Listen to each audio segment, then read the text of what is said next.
কে আছে আমাদের মধ্যে ওই ব্যক্তি যে সামান্য কয়েক মুহূর্ত জাহান্নামের আগুন ভোগ করবে? কে আছে?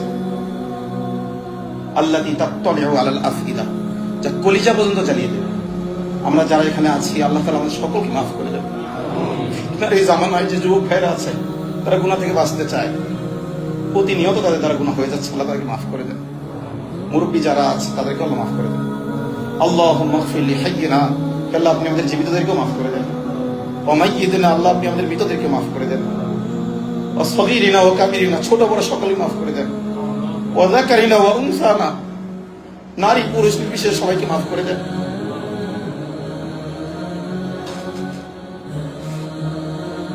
ওয়া হাদিরিনা ওয়া গায়িবিনা, যারা আলোচনা শোনার জন্য এখানে উপস্থিত হয়েছে, যারা দূর থেকে শুনছে, যারা পরে শুনবে, আল্লাহ সবাইকে মাফ করে দেন।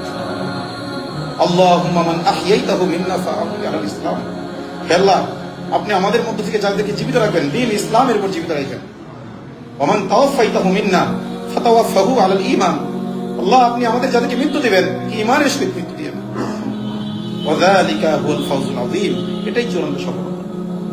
ফামান যুহজিয়া আনিন নার ওয়া উদখিলাল জান্নাহ ফাকাদ ফাজ। কিসের ডিপ্রেশন? মুমিনের কোনো ডিপ্রেশন থাকতে পারে না।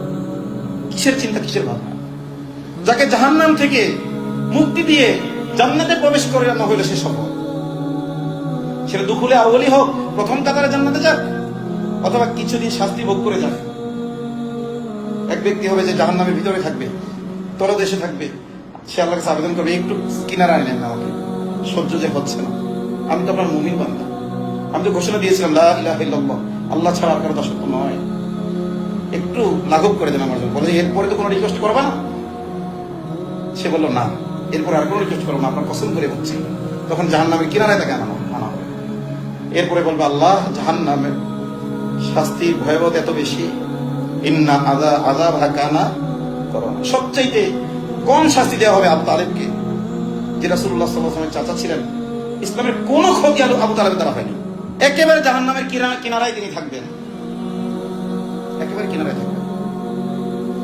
তার পায়ে আগুনের জুতা পরানো হবে, মানে অর্থাৎ এতটুকু জাহান্নামের আগুনে তিনি থাকবেন, ওনার পায়ের যে কবজি বা কি বলে টাকনু, ওইটুকু আগুন ওনার পায়ে লাগবে।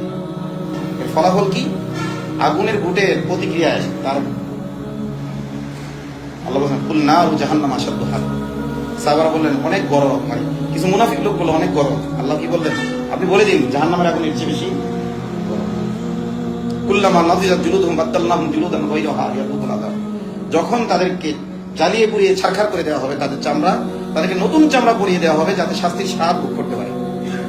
বিজ্ঞান বলে যে চামড়ার নিচে পেইন রিসিপ্টর আছে, এই পেইন রিসিপ্টর যদি অকেজে হয়ে যায় তাহলে আর ব্যথা লাগে না। মারার শাস্তি, পোড়ার শাস্তি কোনোটাই সে কি ফিল করে না। আল্লাহ 1400 বছর আগে কোরআনে ইঙ্গিত করেছেন যে চামড়া পুড়ে গেলে তো ব্যথা লাগবে না, পেইন রিসিপ্টর ধ্বংস হয়ে যাবে। এই জন্য আল্লাহ নতুন চামড়া পেইন রিসিপ্টর সহ পরিয়ে দেবেন, এবং এত মোটা হবে, বহুত পাহাড়ের মতো মোটা মোটা চামড়া আল্লাহ তাদেরকে দেবে। এই চামড়া মুহূর্তের মধ্যে জ্বলে যাবে, আবার নতুন চামড়া আল্লাহ পরিয়ে দেবে। কে আছি আমরা তা ভোগ করতে পারবো? আল্লাহ বলেছেন ফামা আসবারহুম আলান নার, মানুষকে যখন আল্লাহ তাআলা পাপাচারে লিপ্ত হতে দেখেন তখন আল্লাহ বলতে থাকেন ফামা আসবারহুম আলান নার, আমার বান্দাদের কতই না ধৈর্য আগুনে জ্বলার জন্য। তো সবচেয়ে কম শাস্তি কাকে দেওয়া হবে? হ্যাঁ, আবু তালেবকে। আবু তালেবকে সবচেয়ে কম শাস্তি দেওয়া হবে। তাই তার কি হবে? এতটা কি হবে যে মাথার মগজ গলে গলে পড়বে ওটা তাপে, উত্তাপে। এই জন্য আমরা সবাই দোয়া করি আল্লাহুম্মা হাসিবনা, সবাই বলেন আল্লাহুম্মা হাসিবনা হিসাবান ইয়াসীরা, হে আল্লাহ আপনি আমাদের হিসাব সহজ করে দিন।